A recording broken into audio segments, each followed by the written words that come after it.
দেশীয় জাত, আধুনিক প্রযুক্তি, প্রাণী সম্পদে হবে উন্নতি এই প্রতিপাদ্যকে সামনে রেখে প্রথমবারের মতো ২৬শে নভেম্বর থেকে ২রা ডিসেম্বর জাতীয় প্রাণী সম্পদ সপ্তাহ ২০২৫ একযোগে কেন্দ্রীয় পর্যায়ে ঢাকায় এবং জেলা ও উপজেলা পর্যায়ে অর্থাৎ সমগ্র দেশব্যাপী উদযাপিত হতে যাচ্ছে।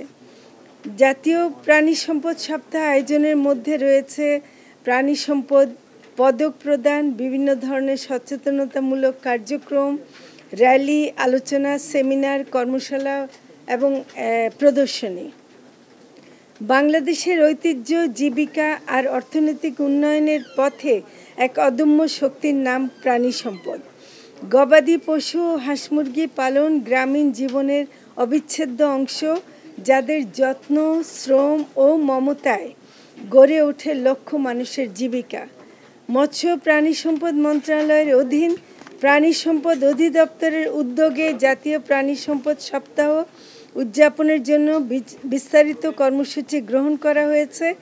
এই সপ্তাহে পালনের মূল উদ্দেশ্য প্রাণী সম্পদ উন্নয়ন, প্রযুক্তির সম্প্রসারণ, নিরাপদ খাদ্য উৎপাদন সম্পর্কে জনগণকে সচেতন করা। এটা আমরা একটু বলে রাখি, এর আগে জাতীয়ভাবে হয়নি। প্রাণী সম্পদ সপ্তাহ করেছে নানাভাবে, কিন্তু জাতীয়ভাবে এটা এভাবেই স্বীকৃতি পেল এবং সেটা করা হচ্ছে। সারা সপ্তাহব্যাপী অনুষ্ঠানমালা এবং প্রাণী সম্পদ প্রদর্শনীর কেন্দ্রীয় কর্মসূচি বাংলাদেশ চীন মৈত্রী সম্মেলন কেন্দ্রে আগামী ২৬শে নভেম্বর ২০২৫ তারিখ বুধবার সকাল ৯টায় শুভ উদ্বোধন করা হবে। উদ্বোধনী অনুষ্ঠানের প্রধান অতিথি থাকবেন জনাব ওয়াহিদুদ্দিন মাহমুদ, মাননীয় উপদেষ্টা, পরিকল্পনা মন্ত্রণালয়। আমরা আনন্দিত যে মাননীয় প্রধান উপদেষ্টা ডক্টর মোহাম্মদ ইউনূস প্রাণী সম্পদ সপ্তাহের জন্য শুভেচ্ছা বার্তা ভিডিওতে দেবেন। প্রধান অতিথি প্রাণী সম্পদ মেলাও শুভ উদ্বোধন করবেন। ওই মেলা ৩ দিন চলবে, সেটা করছে।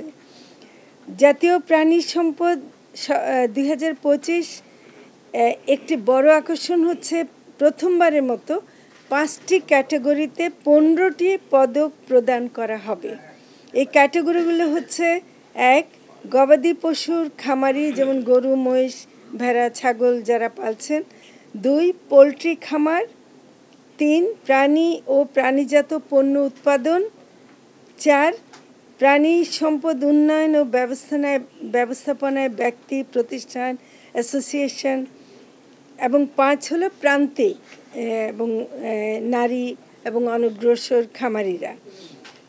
প্রতিটি ক্যাটাগরিতে প্রথম, দ্বিতীয় ও তৃতীয় স্থান অধিকারীকে যথাক্রমে স্বর্ণ, রৌপ্য এবং ব্রোঞ্জ পদকে ভূষিত করা হবে।